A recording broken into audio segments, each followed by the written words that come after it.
পৃথিবীতে যারা জারজ সন্তান হয়ে আসে তাদের 13টা কাজ বেশি বেশি পাওয়া যায়। সূরা কলমের তাফসিরে আছে। 1 নম্বরে এই দুনিয়াতে জারজ সন্তান যারা আসে তাদের প্রথম কাজ হচ্ছে তারা নবী বিদ্বেষী হয়। আল্লাহর নবী মুহাম্মদুর রাসূলুল্লাহকে তারা গালিগালাজ করে, অপমান করে। আর এই সংখ্যাটা সবচাইতে বেশি ফ্রান্সে। আপনি মাঝে মাঝেই তাকান, ওই দেশ থেকে কিছুদিন পর পরেই মুহাম্মদুর রাসূলুল্লাহকে অপমান করা, গালি দেওয়া, উল্টাপাল্টা কথা বলা। এটা এমনি এমনি আসে না। তামাম দুনিয়ায় 228টা রাষ্ট্র আছে। এই সমস্ত রাষ্ট্রের জরিপ বের হয়। আপনি জানুয়ারি মাসে জরিপ দেখবেন, এই 228টা রাষ্ট্রের সবচাইতে বেশি অবৈধ সন্তান জন্ম হয় দুনিয়ার বুকে ফ্রান্সে।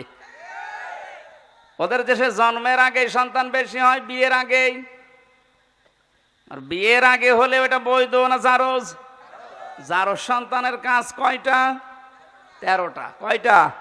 আর 1 নম্বরে নবীকে গালিগালাজ করা, অপমান করা।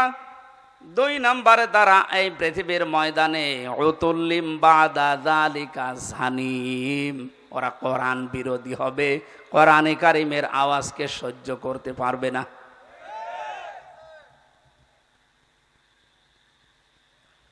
আমার আলোচনাটা গভীরে গেছে, এই জন্য আপনারা ওইদিকে টের পাচ্ছেন না।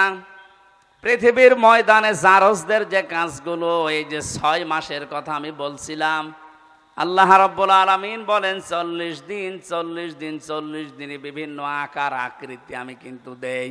সুম্মা খালাকনান নুতফাতা আলাকাতান ফাখালাকনাল আলাকাতা মুদগাতান ফাখালাকনাল মুদগাতা ইযামান ফাকাসাউনাল ইযামা লাহমা।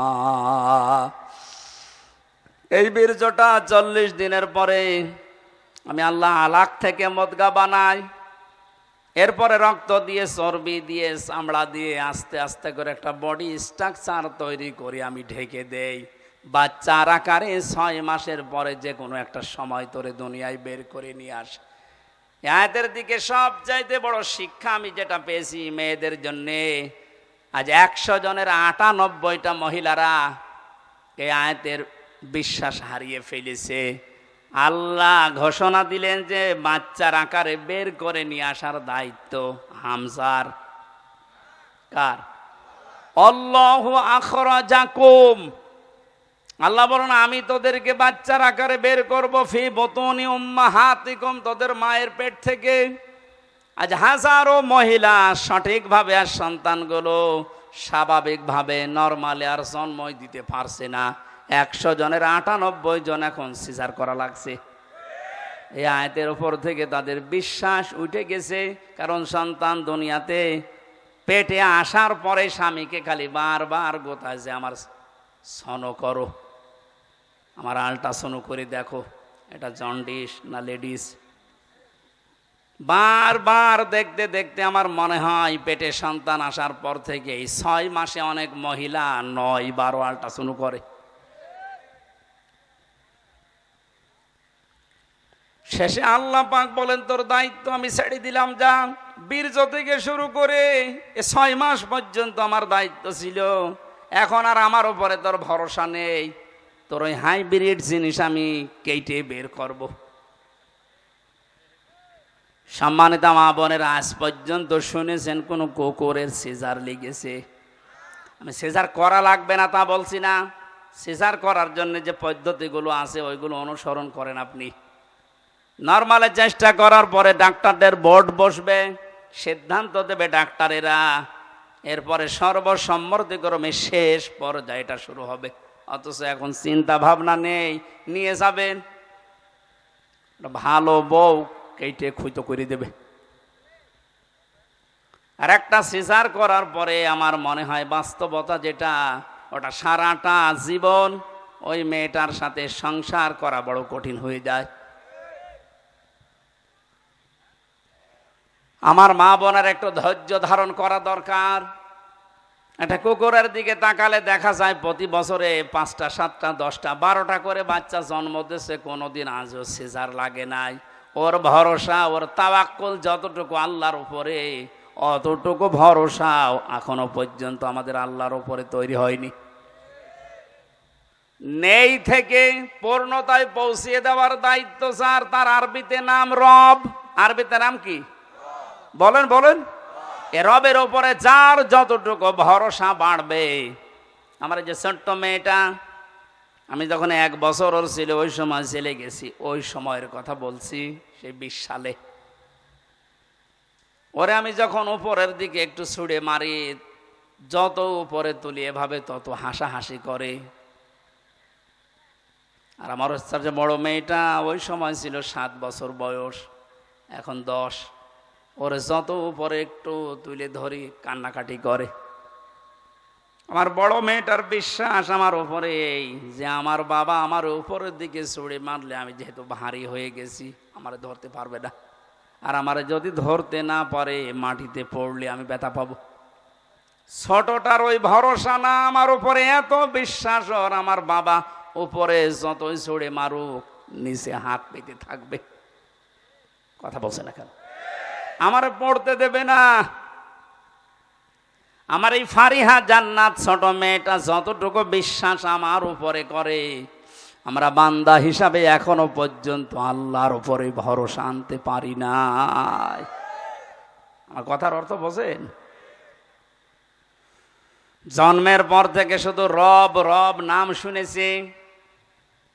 আমার আল্লাহর অস্তিত্ব আছে, নাম আছে, নামের গুণাগুণ যে আছে, কার্যকারিতা আছে, এটা আজ পর্যন্ত শুধু কায়দাই থেকে গেল। আমাদের প্র্যাকটিক্যাল লাইফে আজও সেট হইল না। এরকম একটা একটা করে 5000 নাম যদি আপনি কোরআন থেকে বের করতে পারেন আর মিলাতে পারেন, যাদাতুহুম ঈমানা, আপনার ঈমান মাস্ট বি বাড়বে। কোরআনের তাফসীর গুলো এই জন্যে জাতির সামনে করা লাগে। আমরা যেহেতু ইমানদার, আমরা মুমিন, আমাদের ঈমান, আমাদের আমল এটা বাড়ানোর জন্য কোরআন কেন্দ্রিক আলোচনা দরকার। শুধু পূর্ব দিকে পশ্চিম দিকে মুখ ঘুরিয়ে ঢেপ দিলাম, সেজদা দিলাম, আমার ইবাদত হয়ে গেল, আমার নেকি হয়ে গেল না। আল্লাহ বলেন আমার উপরে ঈমান আন, আমি একজন আছি, আমার নাম আছে, প্রতিটি নামের কার্যকারিতা আছে, গুণাগুণ আছে। এতটুকু শেষ করেননি। অকবিলতু জামিয়া, আমি কবুল করে নিলাম। জামিয়া মানে সব কিছু। আহকামিহি ওয়া আরকানি, আল্লাহর যত আহকাম আছে, হুকুম আছে, রোকন আছে, আল্লাহ পাক এই পৃথিবীতে ইসলামের রোকন দিয়েছেন কয়টা? 5টা। বলেন বলেন? এই যে আরকানিহি, তার রোকনগুলো আমি মেনে নিলাম। আহকামিহি, তার হুকুমও মানলাম। হুকুম কয়টা? 500। কয়টা? আরো জোরে বলেন। 500 হুকুম আমি মানলাম, 5টা রোকন মানলাম।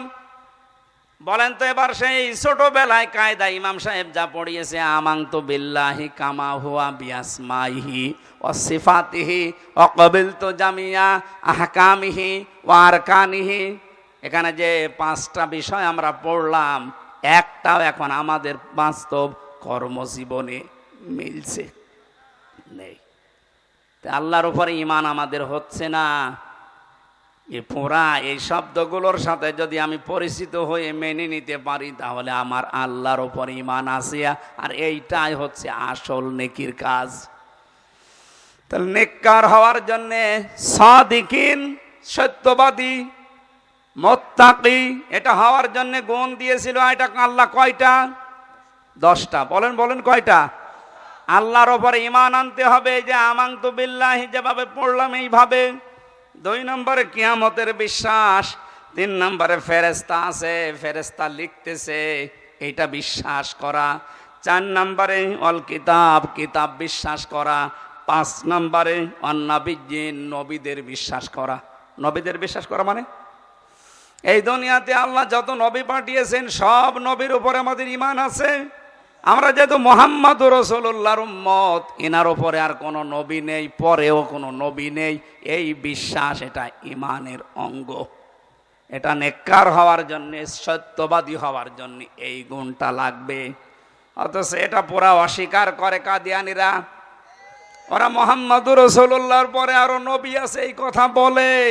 ওরা ইমানের দাবিতে সত্যবাদী না মিথ্যাবাদী?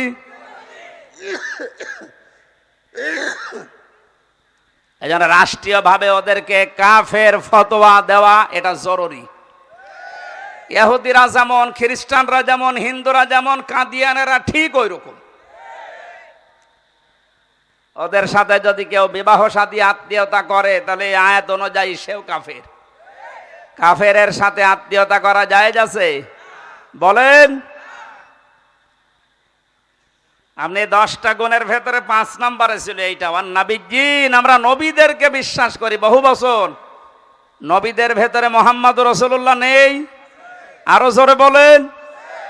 সুতরাং আজকে থেকে 96% এই মুসলমানের দেশে যারা দায়িত্বে আছেন, আমাদের অভিভাবক, তাদের তো এই কোরআন বিশ্বাস করা অনুযায়ী কাজ করা দরকার। রাষ্ট্রীয়ভাবে সংসদে আইন পাশ করা দরকার, কাদিয়ানীরা কাফের কাফের কাফের। হ্যাঁ, এটা হয়তো পর্যন্ত যাবে না, কিন্তু আরো সে চলে গেছে। এই আয়াতটা কিয়ামতে আমার পক্ষে সাক্ষী দেবে। 6 নাম্বারটা একটু কঠিন, আমি শেষ করে দেব। এইবারটা আসলটা শুরু হচ্ছে। ওয়াতাল মালা আলা হুব্বিহি যাবিল কুরবা ওয়াল ইয়াতামা ওয়াল মাসাকিন ওয়া ইবনাস সাবিল ওয়াস সাইলিনা ওয়া ফির রিকাব। নিজের প্রয়োজন আছে, নিজের টাকা পয়সা লাগবে, এরপরেও যে ও মানুষগুলো নিজের নিকট আত্মীয় স্বজন, এই ভালো করে খেয়াল করেন, নিজের নিকট আত্মীয় স্বজনের কথা আল্লাহ আগে দিলেন। এতিম, মিসকিন, মুসাফির, সায়েল, ভিক্ষুক যারা, বন্দি যারা, এই মানুষগুলোর জন্য যাদের টাকা পয়সা নিজে লাগবে, এরপরও এদের পেছনে খরচ করে। এর থেকে মাসলা বের হয়, দুনিয়াতে নিজের সম্পদ যে মানুষগুলো ভাইয়ের, বোনের, জনগণের, এদের জমি জায়গাগুলো জাল দলিল করে উল্টা পাল্টা করে লিখে নেন। আপনি মনে করবেন জাহান্নামে একটা টিকিট আপনি বুক করে আসলেন। এদেশে তো নেই। এদেশের একজনের নাম শুনলাম 1 জেলার 4 ভাগের 1 ভাগই তার। সবই তো বৈধভাবে পেয়েছে। যত টাকায় আপনি এদেশে বেতন পান না কেন, পুরা একটা জেলার 4 ভাগের 1 ভাগ আপনি কিনতে পারবেন। যে কিনেছে অবশ্যই 2 নাম্বারই করে।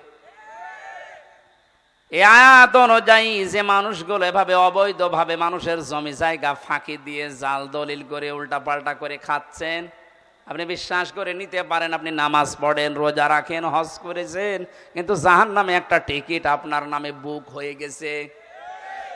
আমার তো এই আয়াত পড়ার পরে মনে হয় বাংলাদেশে 100 জনের প্রায় 70 জন এ রাস্তায় আছে। ওরা বোনকে আর ফুফুকে মনে করে এগুলো বাইরের সম্পদ, এদেরকেও যে টাকা পয়সা সম্পদ আদি বাবারটা দেওয়া লাগে, এটা জরিমানা মনে করে। তুমি চাইলে তোমার যেমন বাবার সম্পদে ভাগ আছে, মেয়েটা ও বাবা কি ধার করে নিয়ে এসেছিল। এই জন্য বোনের সম্পদ দেওয়ার সময় যারা এই মনে করে যে যা সব দিয়ে গেলাম, তোর সম্পর্ক ধুয়ে মুছে গেল, আপনার সাথে আল্লাহরও সম্পর্ক ধুয়ে মুছে যাবে। ওয়াল্লাযীনা ইয়াসিলুনা মা আমারাল্লাহু আইয়ুসালা বিহি। এই আয়াত অনুযায়ী আল্লাহ নির্দেশ দিচ্ছে যাদের সাথে আত্মীয়তার সম্পর্ক আছে রক্তের, এটা ভালো করে খেয়াল রাখো। ধর্ম বাপ পাতিস, ধর্ম বোন বছরে বছরে 3-4 বার করে যায়, আর নিজের আপন বোন আপন ফুফু ও 10 বছরও একবার যায় না, গরিব বলে পরিচয়ও দেয় না, এমন মানুষ নেই। আপনি নামাজ পড়তে পারেন, রোজা করতে পারেন, দাড়ি বড় রাখতে পারেন, আপনি এখনো পর্যন্ত আল্লাহর সাথে সম্পর্ক ইমানের দাবিতে সত্যবাদী হতে পারেননি।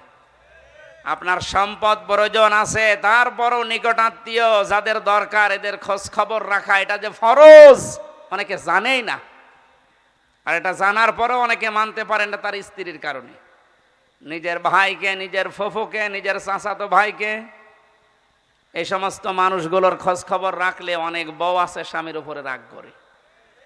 নবীজি বলেন, এই মেয়ে যদি তুমি চাও তোমার স্বামীর হায়াত বেড়ে যাক, ও আরো বেশি দিন বেঁচে থাক, ওর সম্পদাদি, ওর সম্মান দুনিয়ায় আরো বেড়ে যাক, তাহলে স্বামীকে সব সময় পেছন দরজা দিয়ে এটা বলবার, স্বামী নিজের নিকট আত্মীয় স্বজনগুলো অন্তত ঠিক রাখো, এগুলোর সাথে সম্পর্ক তৈরি আরো বাড়াও। কিন্তু এগুলো আরো কাট করার জন্য অধিকাংশ মেয়েরা চেষ্টা চালায়। তার মানে সেই মহিলারা চায় যে তার বোন, তার ভাই, তার চাচা, তার ফুফুর সাথে সম্পর্ক দরকার নেই।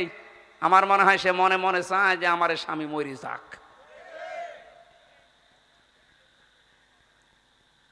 রংপুর বিভাগে এরকম মহিলা নেই? আজ 100টার 98টা পরিবার ধ্বংস হয়ে যাচ্ছে শুধু মেয়েদের এই ছোট মনের কারণে। নিজের নিকট আত্মীয় স্বজন, মা বাবা, বোন, ভাই আসলে স্বামীকে দিয়ে বাজার করায়। আর যদি নিজের স্বামীর মা বাবা, বোন, ভাই আসে, স্বামী যদি একটু কিছু করে, অনেক মহিলার মন খারাপ হয়, রাগারাগি করে, বিছানা আলাদা করে ফেলে। এই মহিলা নামাজ, রোজা, হজ, যাকাত করতে পারে, তাহাজ্জুদ পড়তে পারে, ওই মহিলা জাহান্নামী, কারণ সে আল্লাহর সম্পর্ক ছিন্ন করে দিয়েছে। এজন্য নেককার যদি হতে চান, নিকট আত্মীয় যাদেরই আছে, রক্তের সম্পর্ক অন্তত যাদের, ফুফু, চাচা, এগুলো খুব খেয়াল করা দরকার। আজ এগুলোর সাথে সম্পর্ক আমাদের বেশি খারাপ।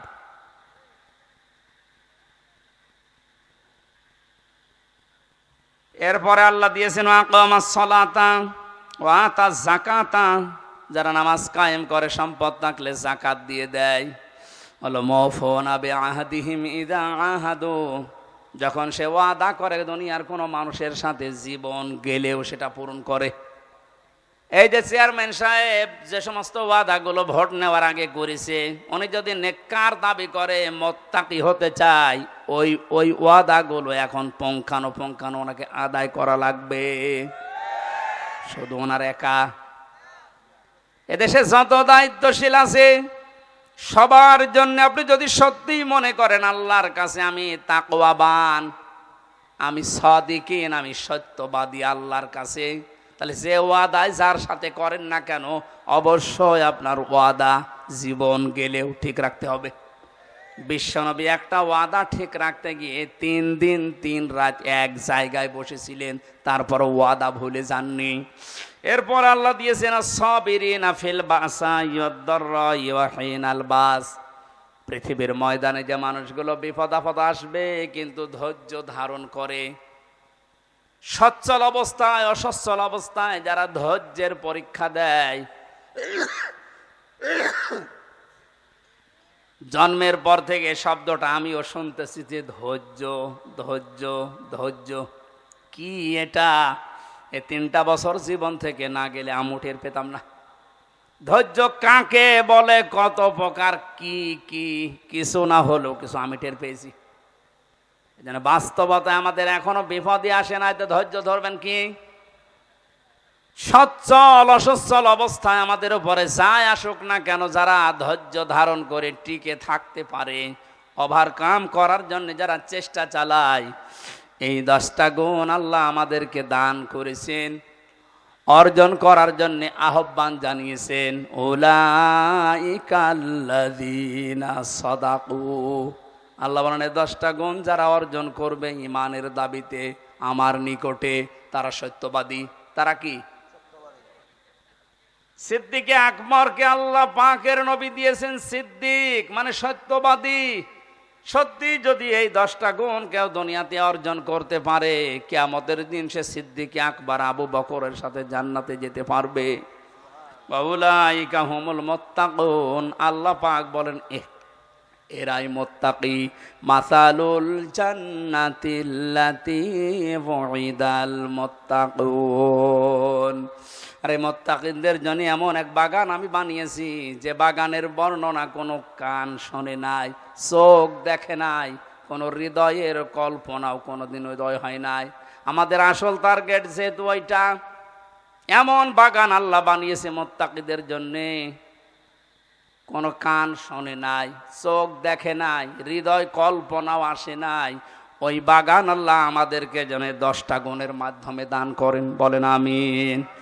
এই অনুষ্ঠানটা বাস্তবায়ন করার জন্য যারা শ্রম দিয়েছেন, এরা অধিকাংশ এখন ঋণী হয়ে পড়েছেন। কোরআনের অনুষ্ঠান করতে গিয়ে এরা ঋণী হয়ে যাক, তাহলে আগামীতে আর অনুষ্ঠান হবে না, এটা আর একটা ষড়যন্ত্র। সুতরাং এরা যারা ঋণী না থাকে, যেভাবেই হোক এদের পাশে আপনার ইমানের দাবি এদের পাশে দাঁড়ানো। যারা যতটুকু সমর্থ আপনার অন্তত 2 টাকা হলেও যেন এই অনুষ্ঠানে থাকে, কোরআন প্রচারে আপনার টাকা ব্যয় হলে ওই টাকার হিসাব আল্লাহকে দেওয়া লাগবে না। এই উদ্দেশ্য করে যারা যাচ্ছে ওনাদের হাতে আপনারা দিয়ে দেবেন। একটু তাড়াতাড়ি করেন, 2-3 মিনিট একটু যান।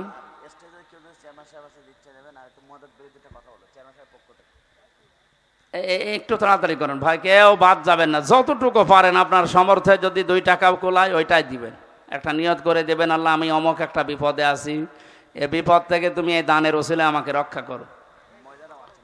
মা বোনদের ভেতরে যারা যাচ্ছে, সম্মানিত মা বোনের, আমরা জানি এই বিভাগটা আসলে গরিব।